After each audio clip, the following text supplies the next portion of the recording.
Tonight, when the sun goes down, you'll flip a switch and flood the room with light. But if you're one of the millions who wake up at 2 a.m. and reach for the glow of a phone screen, that switch might be the problem. Modern medicine and society classify this sleep as a disorder. We view waking up in the middle of the night as an abnormality, a biological glitch that needs to be fixed. That assumption ignores 99.9% of human history. For hundreds of thousands of years, every one of your ancestors lived in a world where sunset meant 12 to 14 hours of near-total darkness. Lying awake at 2 a.m. is a remnant of a dormant biological program.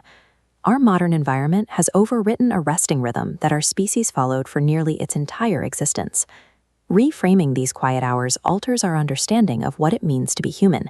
It suggests that our tired bodies might not be broken after all. Before humans controlled fire, the night was a period of total vulnerability. Survival depended on staying completely still to avoid nocturnal predators like leopards and hyenas, who see perfectly in the dark. The control of fire, roughly 1 million years ago, changed that equation. A campfire creates a circle of safety about 30 feet wide, adding 2 to 4 hours of usable time to every single day. Anthropologist Polly Wiesner studied the Juhonsi Bushmen of the Kalahari Desert, one of the last groups living something close to the original human lifestyle, to see how those extra hours were used. Her research found that 80% of daytime conversation was practical. People talked about hunting locations, plant gathering, and economic logistics. In the sun, conversation was work. But at night, the character of conversation shifted. Around the fire, 81% of talk was devoted to storytelling, myths about the world's origins, and jokes. Wiesner argues that these fireside hours allowed us to think beyond the immediate present. By providing safety and time, the campfire functioned as our first theater and classroom, a place to imagine things that hadn't happened yet. Even with the light of a fire, the ancient night was too long for one continuous block of sleep. This forced our ancestors into a resting rhythm that modern science is only starting to rediscover. Prior to the industrial age, humans practiced biphasic sleep. Historical records across the globe document a pattern of first sleep and second sleep as the standard human experience. This pattern appears in over 500 historical references, including medieval prayer books, medical texts, and even Homer's Odyssey.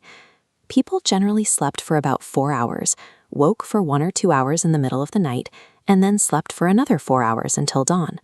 For thousands of years, this was the normal resting pattern, not a disorder.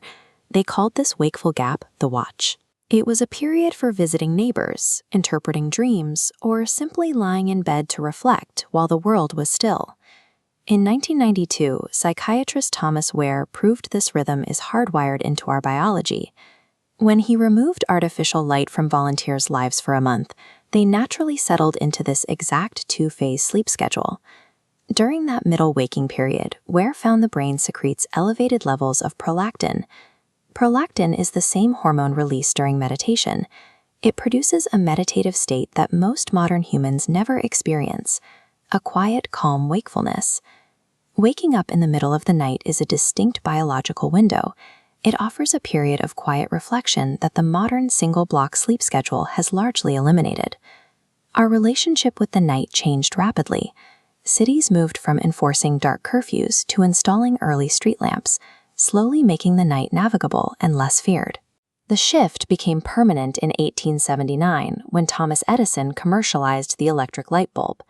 Within a generation, the darkness humans had known for 300,000 years was gone. Artificial light disrupts our biology by tricking the retina. When light hits your eye late at night, your brain interprets the signal as daytime.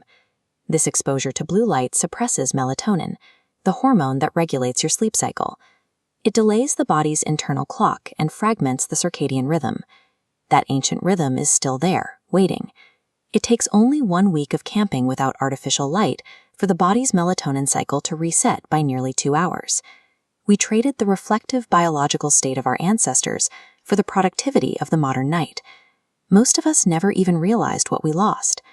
Waking up at 2 a.m. is the result of an ancient biological system. It is a remnant of how we lived for 300,000 years, attempting to provide the quiet reflection we evolved to experience.